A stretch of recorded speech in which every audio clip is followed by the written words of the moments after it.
Hi, welcome to our channel of IGNOU Audiobooks, Indira Gandhi National Open University, School of Agriculture, SOA, Master's Degree Programs, Master of Science in Food Safety and Quality Management, MSCFSQM.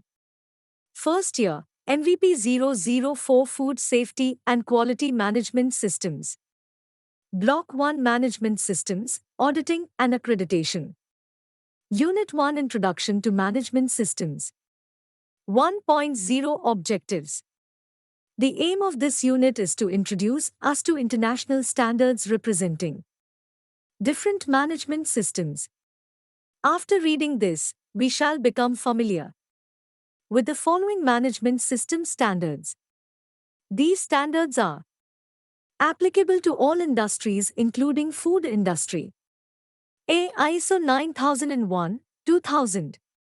B. ISO 14001, 2004.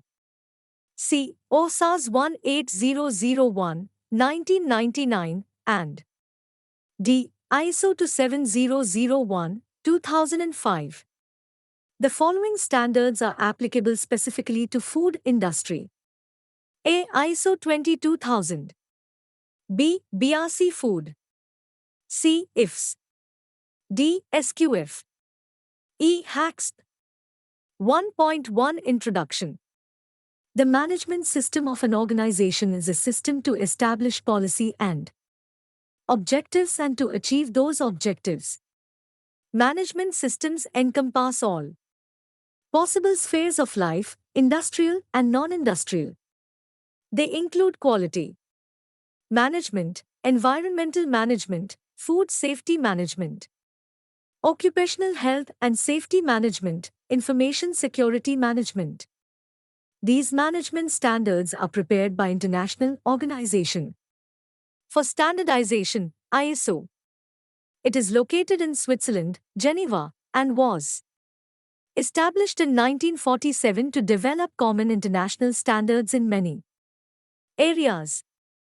Its members come from over 150 national standards bodies. The Bureau of Indian Standards, the National Standards Body, NSB, in India, is a member of ISO 1.2 ISO 9001, 2000 Quality Management System Requirements. 1.2.1 Introduction to ISO 9001. ISO 9001 is sweeping the world. It is rapidly becoming the most important quality management system standard. Thousands of companies in over 100 countries have already adopted it, and many more are in the process of doing so. Why? Because it assists organizations of all types and sizes to implement and operate effective quality management systems. It saves money. Customers expect it and competitors use it.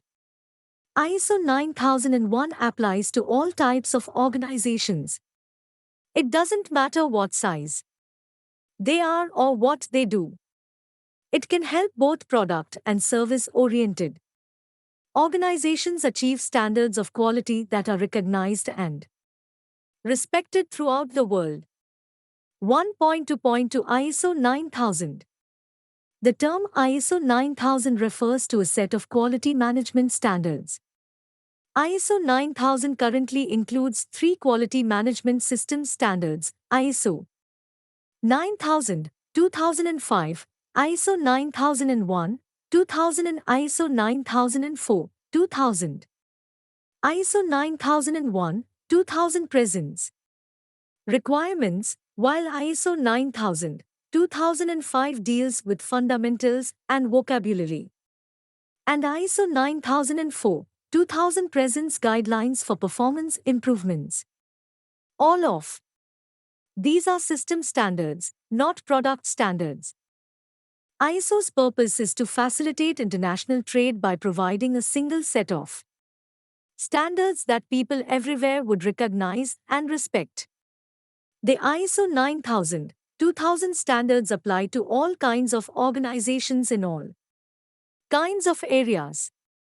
Some of these areas include manufacturing, processing, servicing, printing, forestry, electronics, steel, computing, legal services, financial services, accounting, trucking, banking, retailing, drilling, recycling, aerospace, construction, exploration, textiles, pharmaceuticals, oil and gas, pulp and paper, petrochemicals, publishing, shipping, energy, telecommunications, plastics, metals, research, healthcare, hospitality, utilities, pest control, aviation, machine tools, food, processing, agriculture, government, education, recreation, fabrication, sanitation, software development, consumer products, transportation, design, instrumentation, tourism, communications, biotechnology, chemicals, engineering, farming, entertainment, horticulture, consulting, insurance, and so on. These standards are explained in detail separately in this course. 1.3 ISO 14001, 2004 Environmental Management System Requirements. 1.3.1 Introduction to ISO 14001, 2004. ISO 14001, 2004 is an environmental management standard. It defines a set of environmental management requirements for environmental management systems. The purpose of this standard is to help all kinds of organizations to protect the environment, to prevent pollution, and to improve their overall environmental performance.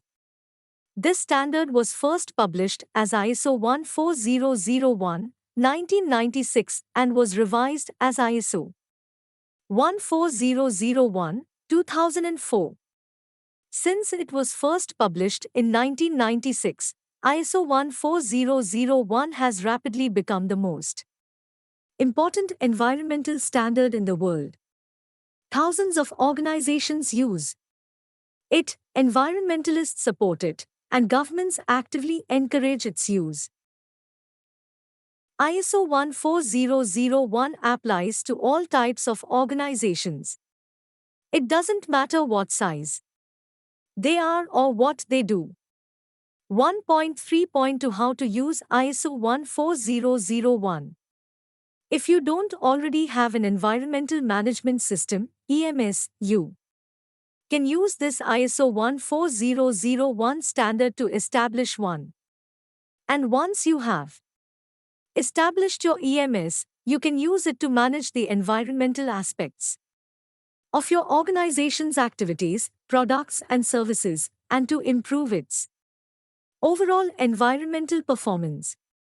Environmental performance is all about how well you manage and control your environmental aspects and the impact they have on the environment.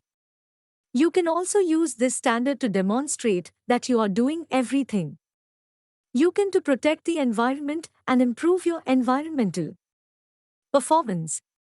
You can demonstrate your organization's commitment in several ways.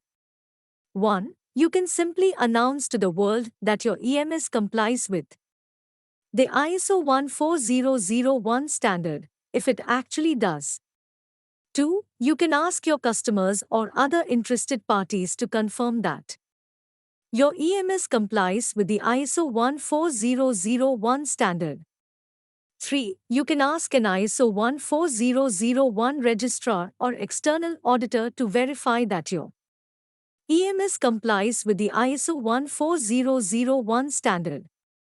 ISO 14001 expects organizations to comply with all of the requirements that make up the standard. No exceptions. According to ISO, every ISO 14001 requirement must be built into every EMS.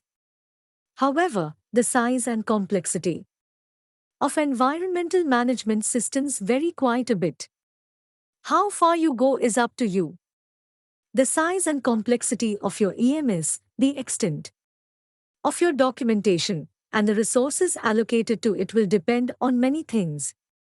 How you meet each of the ISO 14001 requirements, and to what extent, depends on many factors, including 1. The size of your organization.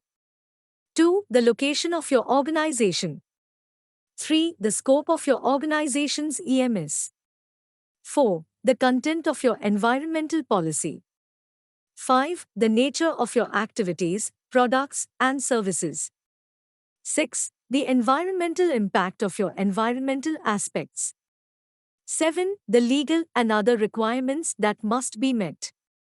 1.3.3 Your general approach. If you don't already have an EMS, ISO 14001 suggests that you start with a review of your organization's environmental status. Your environmental review should times identify your organization's environmental aspects, study normal and abnormal operating conditions, as well as accidents, disasters, and emergency situations.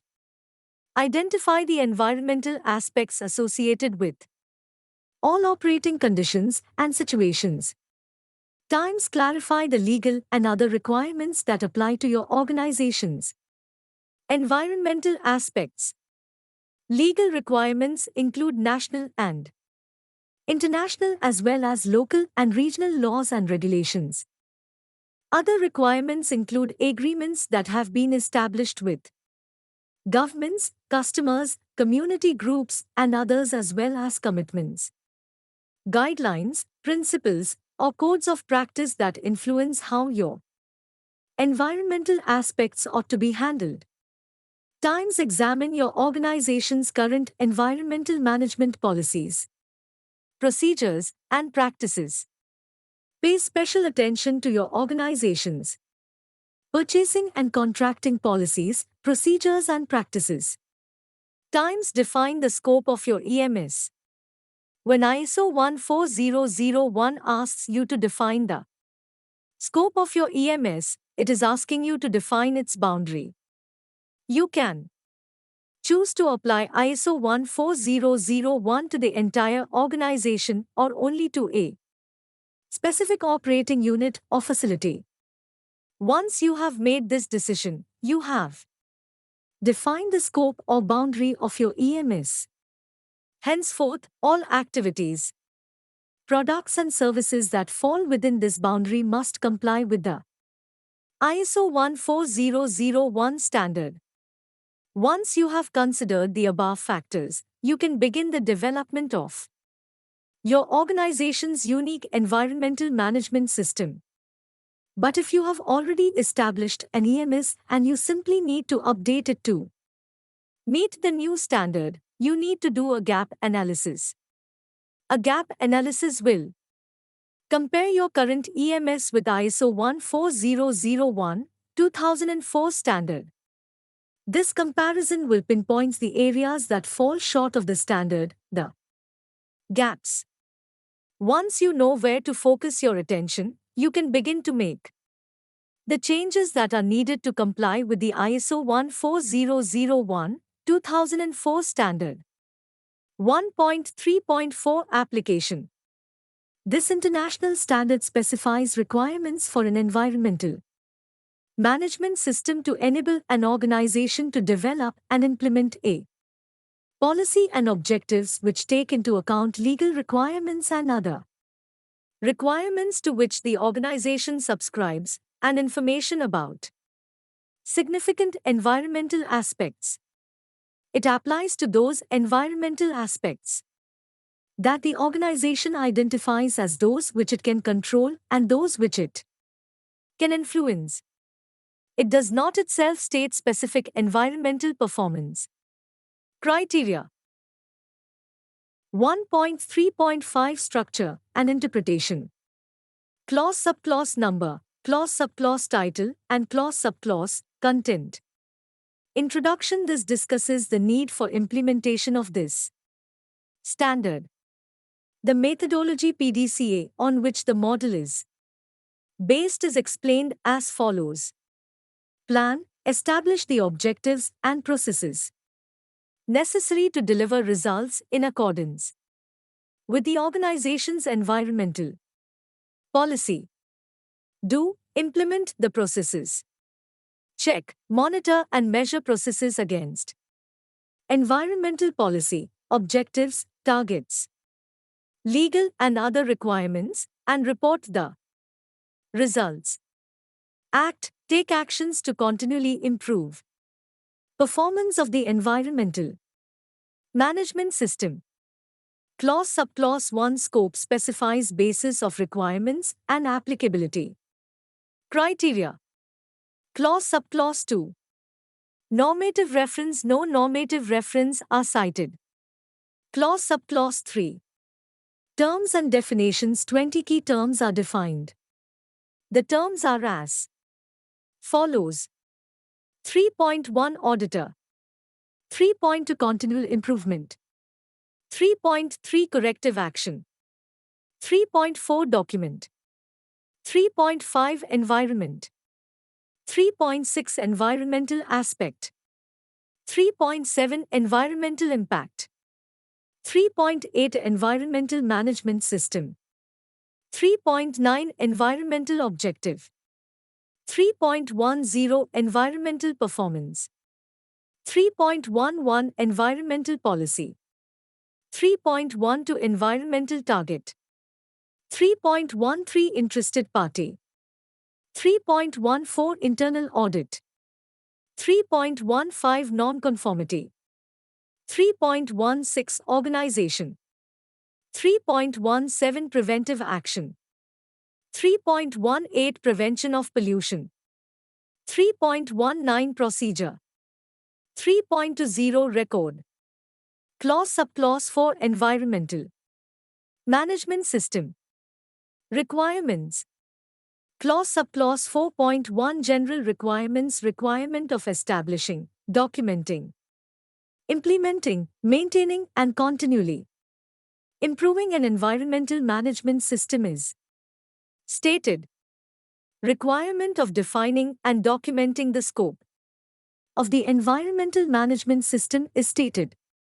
Clause Subclause 4.2 Environmental policy. Requirement to define the organization's environmental policy within the defined scope of its environmental management system is stated. Requirement about the contents, including commitment to legal and other requirements, is stated.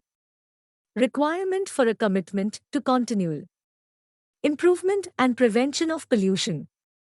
Requirement of documentation, implementation and maintenance of policy is stated. Requirement of communicating the policy to the concerned, including employees and those who work on behalf of the organization, is stated. Requirement of making the policy available to the public is stated. Clause Subclause 4.3 Planning. Clause Subclause 4.3.1 Environmental aspects. Requirement for establishing, implementing and maintaining a procedure to identify the environmental aspects of its activities, products and services within the defined scope of the environmental management system that it can control and those that it can influence is stated. Requirement for determining the significant environmental aspects is stated. Requirement for documenting and updating this information is stated. Clause Subclause 4.3.2 Legal and other requirements. Requirement for establishing, implementing and maintaining a procedure to identify and have access to the applicable legal and other requirements is stated. Requirement of determining how these requirements apply to its environmental aspects is stated. Clause Subclause 4.3.3 Objectives, targets and programs. Requirement of establishing, implementing and maintaining documented measurable environmental objectives and targets at relevant functions and levels within the organization is stated. Requirement of establishing, implementing and maintaining a program for achieving organizational objectives and targets is stated. Clause Subclause 4.4 Implementation and Operation. Clause Subclause 4.4.1 Resources, Roles, Responsibility and Authority.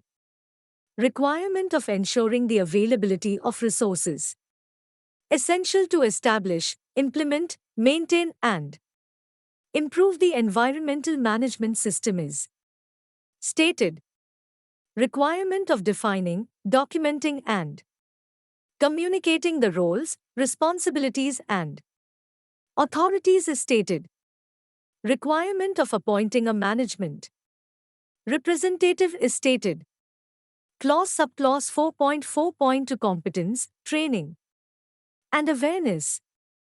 Requirement of ensuring that relevant personnel are competent on defined basis is stated. Requirement of identifying training needs associated with environmental aspects and environmental management system is stated. Requirement of establishing, implementing and maintaining a procedure to make persons aware of aspects associated with environmental management system is stated.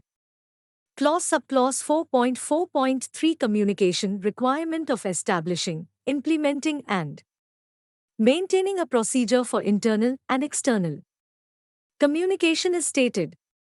Clause Subclause 4.4.4 Documentation. Requirement of maintaining the documents relevant to established environmental management system is stated.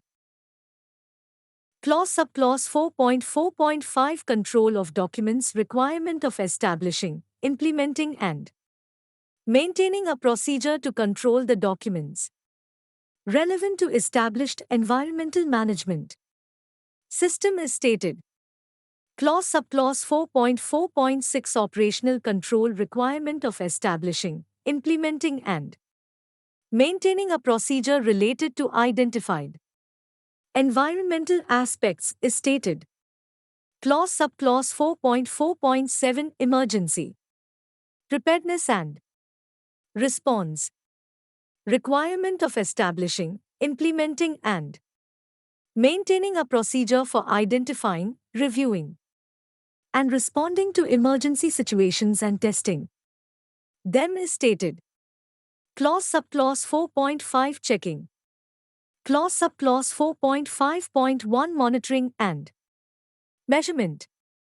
Requirement of establishing, implementing and maintaining a procedure for monitoring and measuring key characteristics of its operations, including calibration verification of equipments is stated. Clause Subclause 4.5.2 Evaluation of compliance. Requirement of establishing, implementing and maintaining a procedure for evaluating compliance with legal and other requirements is stated.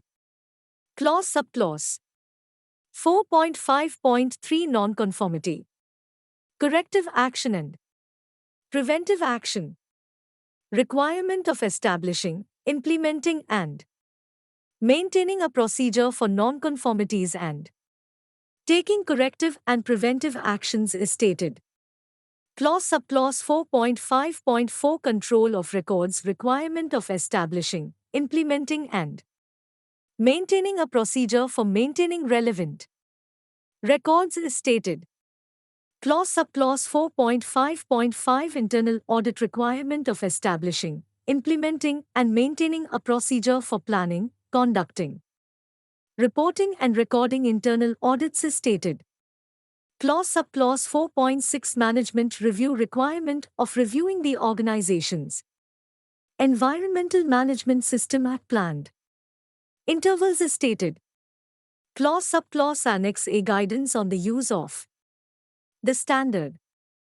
Clause-by-clause guidance is given for effective implementation of environmental management system. Clause Subclause Annex B Correspondence with ISO 9001, 2000. Two tables establish correspondence between ISO 14000, 2004 and ISO 9001, 2000 and vice versa. Bibliography. Reference of standards. List of relevant standards is given with ISO 9000, 2000, ISO 9001, 2000, ISO 14001, 2004 and ISO 19011, 2002. 1.4 OSAS 18001, 2007 Occupational Health and Safety Management Systems. Requirements. 1.4.1 Introduction to OSAS 18001, 2007. OSAS 18001, 2007 is an occupational health and safety management standard.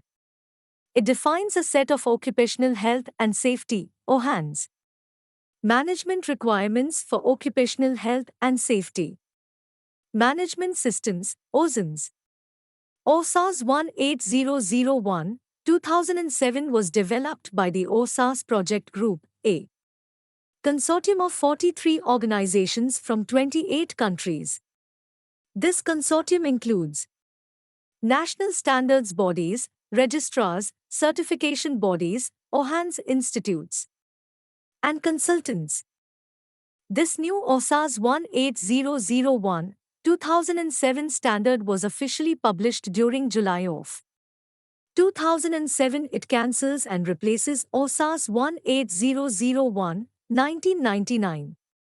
Since it was first published in 1999, OSAS 18001 has rapidly become the most widely used international OHANS management standard. OSAS 18001 applies to all types of organizations. It doesn't matter what size they are or what they do.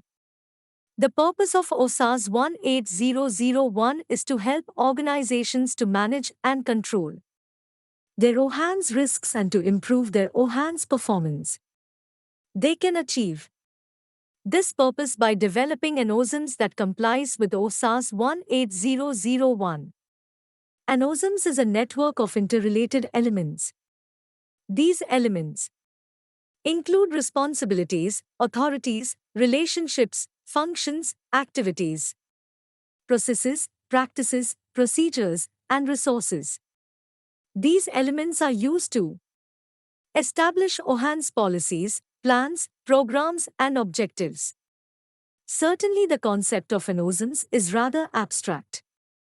However, fortunately, you don't really have to completely grasp, absorb, or memorize what it means.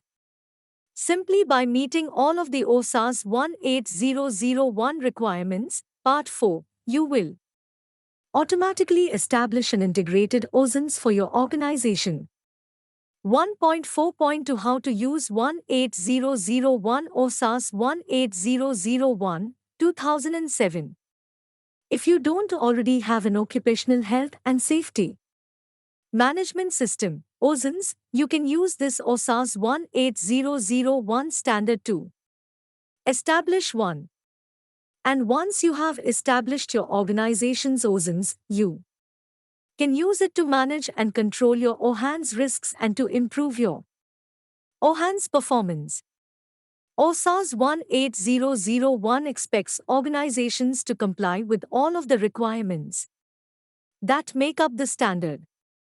According to the standard, your OSIMS must comply with every OSAS 18001 requirement, Part 4 of the standard.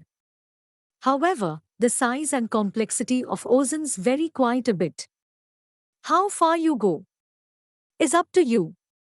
The size and complexity of your OSIMS, the extent of your documentation, and the resources allocated to your system will depend on many things. How you meet each of the OSAS 18001 requirements, and to what extent, depends on many factors, including 1. The size of your organization. 2. The location of your organization. 3. The nature of your organization's culture. 4. The nature of your organization's activities. 5. The nature of your organization's legal obligations. 6. The nature and scope of your organization's OSINTs. 7. The content of your organization's OHANS policy. 8. The nature of your organization's OHANS hazards. 9. The nature of your organization's OHANS risks. OSAS 18001 is designed to be used for certification, registration purposes. However, OSAS 18001 does not require certification.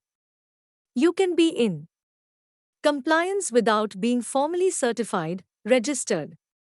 You can self-assess, self-audit your OSINTs and simply declare that it complies with the OSAS 18001 standard, if it actually does. If you wish to become certified, you need to ask a registrar to audit your OSINTs. If your system complies with OSAS 18001, your registrar will issue a certificate that you can use to formally announce that your OSINTs is compliant. 1.4.3 PDCA methodology. OSAS 18001 uses what is called the Plan to Check Act, PDCA methodology. It uses this methodology to organize the standard and you can use it to establish your OSINTs. The PDCA methodology is used to organize OSAS 18001 in the following way. 1. Plan Parts 4.1, 4.2, and 4.3 expect you to plan the establishment of your OSINTs. 2. Do Part 4.4 expects you to implement your OSINTs. 3. Check Parts 4.5 and 4.6 expect you to monitor, measure and report on the performance of your OSINTs. 4. Act Parts 4.5 and 4.6 expect you to improve your OSINTs. You can also use a PDCA approach to help you establish your organization's OSINTs. By taking the following 4 steps, you will be using a PDCA approach. 1. Plan your OSINTs. 2. Do establish your OSINTs. 3. Check evaluate your OSINTs. 4. Act improve your OSINTs. 1.4.4 Your general approach. The following material presents a brief OSINTs development plan. It summarizes the general approach you will take to develop your own unique OSINTs. It uses a PDCA approach and is taken directly from our OSAS 18001 translated into plain English. If you use our plain English standard to develop your organization's OSINTs, you will automatically take the following steps. 1. Define the scope of your OSINTs. 2. Define your organization's OSINTs policy. 3. Develop a methodology to identify hazards and assess risks. 4. Establish procedures to identify hazards and assess risks. 5. Identify your organization's hazards and assess your risks. 6. Establish procedures to evaluate and select OHANS controls. 7. Evaluate the adequacy of your existing OHANS controls. 8. Select OHANS controls that reduce your OHANS risks. 9. Document the results of your control selection process. 10. Identify relevant legal and non-legal OHANS requirements. 11. Respect all relevant legal and non-legal OHANS requirements. 12. Establish unique OHANS objectives for your organization. 13. Establish programs to achieve your OHANS objectives. 14. Appoint a member of top management to manage OHANS. 15. Ensure the competence of those who influence OHANS. 16. Identify your OHANS training and awareness needs. 17. Establish OHANS training and awareness procedures. 18. Implement OHANS training and awareness procedures. 19. Establish procedures to manage OHAN's communications. 20. Establish procedures to manage OHAN's participation. 21. Document your organization's unique OSINs. 22. Control your organization's OHAN's documents and records. 23. Implement controls to manage OHAN's hazards and risks. 24. Establish an OHAN's emergency management process. 25. Monitor and measure your organization's OHAN's performance. 26. Record the results of your OHAN's monitoring and measuring. 27. Evaluate compliance with legal and non-legal requirements. 28. Record the results of your OHAN's compliance evaluations. 29. Establish procedures to investigate OHAN's incidents. 30. Establish non-conformity management procedures. 31. Perform regular internal audits of your OSINs. 32. Review your OSINs at planned intervals. 33. Update and improve your OSINs. Of course, you may already have an existing OSINs. If this is true, you don't need to follow a detailed OSINs development plan. You would probably find it easier and more efficient to use a gap analysis approach instead. A gap analysis would compare your existing OSINs with the OSA's 18001 requirements.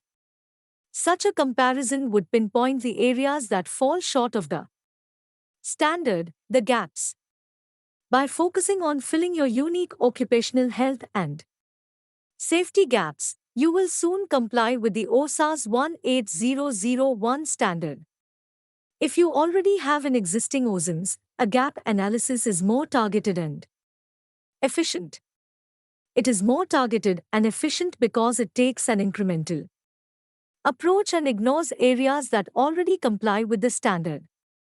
1.5 ISO IEC 27001, 2005 Information Technology Security Techniques Information Security Management System Requirements 1.5.1 ISO and IEC. ISO is the International Organization for Standardization. It was set up in 1947 and is located in Geneva, Switzerland. Its purpose is to develop standards that support and facilitate international trade. IEC is the International Electrotechnical Commission. It was set up in 1906 and is also located in Geneva, Switzerland. Its purpose is to develop standards for all types of electrotechnologies. Both ISO and IEC are supported by national member bodies. These member bodies participate in the standards development process through technical committees. 1.5.2 ISO IEC 27001 versus BS 7799-2. ISO IEC 27001, 2005 was developed by ISO IEC JTC1, SC27. Joint Technical Committee 1, Subcommittee 27. JTC1 is responsible for all kinds of information technology standards, while SC27 is specifically responsible for the development of standards related to IT security techniques. ISO IEC 27001, 2005 was officially published on 15 October 2005. This new ISO 27001, 2005 standard cancels and replaces the old BS 7799-2 standard, published in 2002 by BSI. The old BS 7799-2 information security standard is now obsolete and has been officially withdrawn. 1.5.3 Introduction to ISO IEC 27001. ISO IEC 27001 is an information security management standard. It defines a set of information security management requirements. These requirements are defined in sections 4, 5, 6, 7, and 8. The purpose of ISO IEC 27001 is to help organizations establish and maintain an information security management system, ISMS. ISO IEC 27001 applies to all types of organizations. It doesn't matter what your organization does or what size it is. ISO IEC 27001 can help your organization meet its information security management needs and requirements. ISO IEC 27001 is designed to be used for certification purposes. In other words, once you have established an ISMS that meets both the ISO IEC 27001 requirements and your organization's needs, you can ask a registrar to audit your system. If your registrar likes what it sees, it will issue an official certificate that states that your ISMS meets the ISO IEC 27001 requirements. According to ISO IEC 27001, you must meet every requirement specified in clauses 4, 5, 6, 7, and 8 if you wish to claim that your ISMS complies with the standard. However, while you must meet every requirement, the size and complexity of information security management systems varies quite a bit. How you meet each of the ISO 27001 requirements and to what extent depends on many factors, including your organization's time size and structure, time's needs and objectives, time's security requirements, time's business processes. ISO IEC 27001 also lists a set of control objectives and controls. These are listed in Annex A, are Part 9, and come from the ISO IEC 27002. 17799, 2005, Information Security Standard. In addition to control objectives and controls, ISO 27002 also provides implementation guidance and other information. These last two items are not included in ISO 27001. As a result, you may find it helpful to also purchase the ISO IEC 27002 17799 standard. While ISO IEC 27001 expects you to meet every requirement, it does allow you to exclude selected Annex A control objectives and controls if you can justify doing so. Briefly put, you may exclude or ignore Annex A control objectives and controls whenever they address risks you can live with, and whenever doing so will not impair your ability and obligation to meet all relevant legal and security requirements. More precisely, you may ignore or exclude selected control objectives and controls under the following circumstances. Times you may exclude selected control objectives and controls if they address security risks that you can accept and if you can show that your decision to accept these risks complies with your organization's official risk acceptance criteria. Times you must also be able to justify your exclusion decision. Times you must also be able to show that accountable persons have accepted the associated risks. Times you may exclude selected control objectives and controls if you have used a risk assessment to identify your organization's information security requirements and you believe that these requirements will, nevertheless, be met. Times you may exclude selected control objectives and controls whenever this does not impair your ability and responsibility to meet your organization's information security requirements. Times you may exclude selected control objectives and controls if you can show that all applicable legal and regulatory requirements will, nevertheless, be met. Times you may exclude selected control objectives and controls whenever this does not impair your ability and responsibility to meet all applicable legal and statutory requirements. 1.5.4 The PDCA model. ISO IEC 27001 uses the Plan to Check Act (PDCA) model. ISO IEC has used this model to organize the standard, and you can use it to help you establish your Information Security Management System (ISMS). ISO IEC uses this model in the following way. Times Plan. Section 4 expects you to plan the establishment of your organization's ISMS. Times Do. Section 5 expects you to implement, operate, and maintain your ISMS. Times Check. Section 6 and 7 expect you to monitor, measure, audit, and review your ISMS. Times Act. Section 8 expects you to take corrective and preventive actions and continually improve your ISMS. Since ISO IEC has used a PDCA model to organize the ISO IEC 27001 standard, it is conveniently designed to facilitate system development. If you follow the 5 general steps, sections 4 to 8, that make up the standard, you'll automatically develop comprehensive ISMS. 1.5.5 Your general approach. The following material presents a brief information security management system development plan.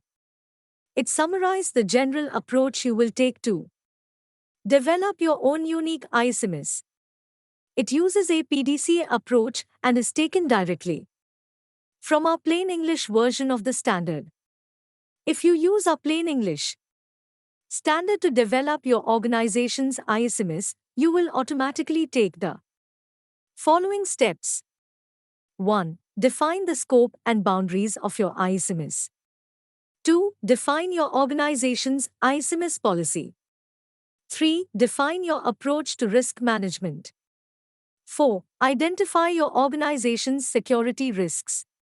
5. Analyze and evaluate your security risks. 6. Identify and evaluate your risk treatment options. 7. Select control objectives and controls to treat risks. 8. Prepare a detailed statement of applicability. 9. Develop a risk treatment plan to manage your risks.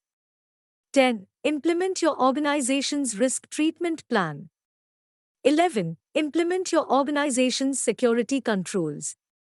12. Implement your organization's educational programs. 13. Manage and operate your organization's ISMS. 14. Implement your organization's security procedures. 15. Use procedures and controls to monitor your ISMS. 16. Use procedures and controls to review your ISMS. 17. Perform regular reviews of your organization's ISMS. 18. Verify that your security requirements are being met. 19. Review your risk assessments on a regular basis. 20. Review your residual risks on a regular basis. 21. Review acceptable levels of risk on a regular basis. 22. Perform regular internal audits of your ISMS.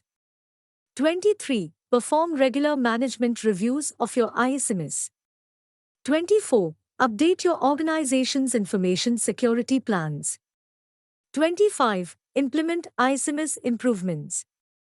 26. Take appropriate corrective actions. 27. Take appropriate preventive actions. 28. Communicate ISMS changes to interested parties. 29. Establish records that document your decisions. 30. Document your organization's ISMS. 31. Protect and control your ISMS documents. 32. Establish records for your organization's ISMS. 33. Maintain records for your organization's ISMS. Of course, you may already have existing ISMS. If this is true, you don't need to follow a detailed ISMS development plan. You would probably find it easier and more efficient to use a gap analysis approach instead. A gap analysis would compare your existing ISMS with the ISO IEC 27001 requirements. Such a comparison would pinpoint the areas that fall short of the standard, the gaps. By focusing on filling your unique information security gaps, you will soon comply with the ISO IEC 27001 standard. If you already have an existing ISMS, a gap analysis is more targeted and efficient. It is more targeted and efficient because it ignores areas that already comply with the standard. 1.5.6 The process approach. ISO IEC 27001 also uses a process approach. The process approach is a management strategy. When managers use a process approach, it means that they control their processes, the interaction between these processes, and the inputs and outputs that glue these processes together. It means that they manage by focusing on processes and on inputs and outputs. ISO IEC 27001 suggests that you use a process approach to manage and control your ISMS processes. In general, a process uses resources to transform inputs into outputs. In every case, inputs are turned into outputs because some kind of work or activity is carried out, and because the output of one process often becomes the input of another process. Inputs and outputs are really the same thing. ISO IEC 27001 suggests that you structure every ISMS process using the Plan-Do-Check Act (PDCA) model. This means that every process should be times planned, plan, times implemented, operated, and maintained, do, times monitored, measured, audited, and reviewed, check, times improved, act. The PDCA model runs through every aspect of the ISO IEC 27001 standard. The standard not only recommends that the PDCA model be used to structure every ISMS process, it was also used to structure the standard itself. And since it was used to structure the standard, you will automatically use a PDCA approach as you use the standard to develop your own ISMS. 1.6 Summary.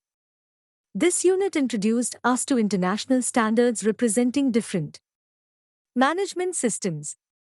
They include quality management, environmental management, food safety management, occupational health and safety management, information security management. All management systems follow Plan-Do-Check Act PDCA model. This means every process should be planned, implemented, operated, and maintained, do, monitored, measured, audited, and reviewed, check, and improved, act. It also describes the general approach, application, structure, and interpretation of these standards. Thank you. Subscribe to our channel for more